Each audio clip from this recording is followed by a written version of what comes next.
And I just have to play this clip one more time, listening to the Prime Minister of the United Kingdom. I would just urge all families thinking about this across the country to listen to the JCVI. They are extremely expert. They're amongst the best, if not the best, in the world. They know what's safe, and I think we should listen to them and take our lead from them. In the lifetime of the Scottish Parliament, a government has never departed from the recommendations of the JCVI on questions of vaccination and immunisation. So if at any point I, as First Minister, the Scottish Government generally was to do that, that would be a significant step. The Joint Committee on Vaccination and Immunisation will look at this because vaccines need to be safe for children. I think the Joint Committee on Vaccination and Immunisation have to consider all these things. Right. I will absolutely follow their recommendation. Well, we live in a democracy. You've heard it from the Prime Minister and the Vaccines Minister, but there are always two sides to a debate. And here on Talk Radio, it's important to have some balance and to listen to the alternative point of view. And that's why I'm delighted to be joined now by Dr. Bharat Pankania, who is the Senior Clinical Lecturer at the University of Exeter Medical School. Bharat, a very good morning to you. Morning. Why shouldn't we listen to the Prime Minister, who says that the JCVI are the best in the world? I think the Prime Minister has got form on getting things wrong throughout this pandemic, and both of us know about it. I was just thinking about how I would reply to you as you were playing those clips, and I came through this analogy in my mind, which is, if you were building a motor car and you were just exclusively focused on just the engine, which is what the JCVI has done, you have not focused on the other things that make the motor car better. So what I'm trying to say is, whilst the JCVI has pondered and deliberated and came up with the answer, which was, by the way, it is marginally beneficial. However, what they didn't look at is what are the benefits apart from just immunizing the children. And the benefits are several, which is less disruption in schools, less disruption in the community, suppression of infection, looking at long COVID, which is a big elephant in the room they should have looked at. Putting all those things together, the work of the JCVI has been very narrowly focused, and even with that narrow focus, they came up with it is marginally beneficial.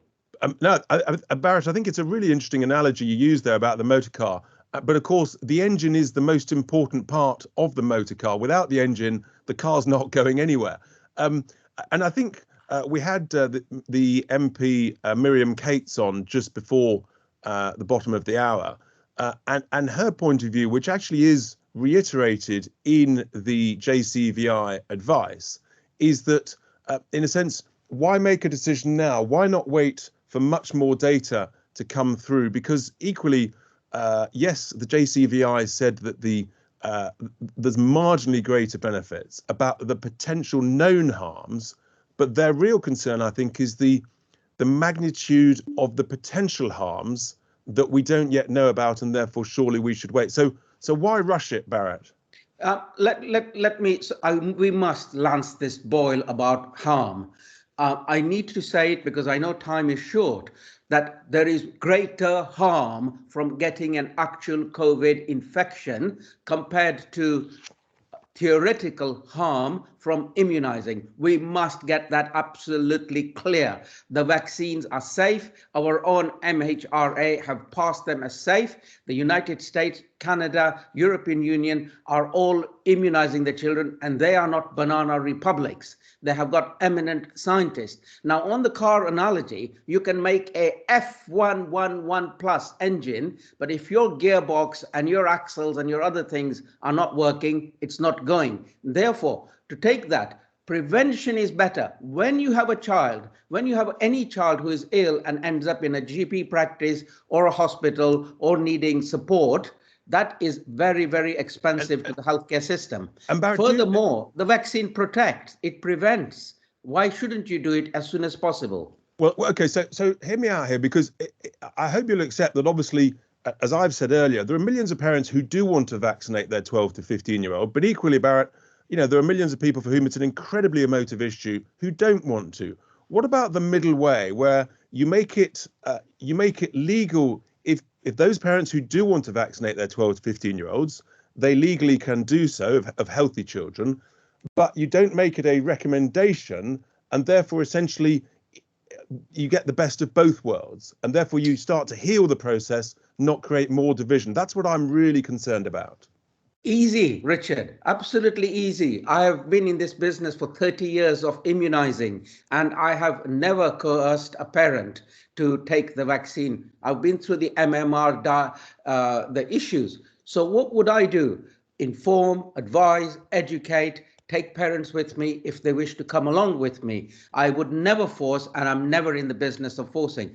At least allow people who freely wish to be immunized to do so, and then the others can be informed, educated, and advised. No problem with that. So I think you're actually agreeing with me on that maybe that's a middle way, but what we can't have is parents who don't want their children to be vaccinated. We can't have them being morally coerced or morally bullied. I would never do that. Yeah, I would never do that. I think it feels like we're on the same page on that, Bharat, and I'm really grateful for your time. Thank you very much this Sunday morning. That was Bharat Pankania, the Senior Clinical Lecturer at the University of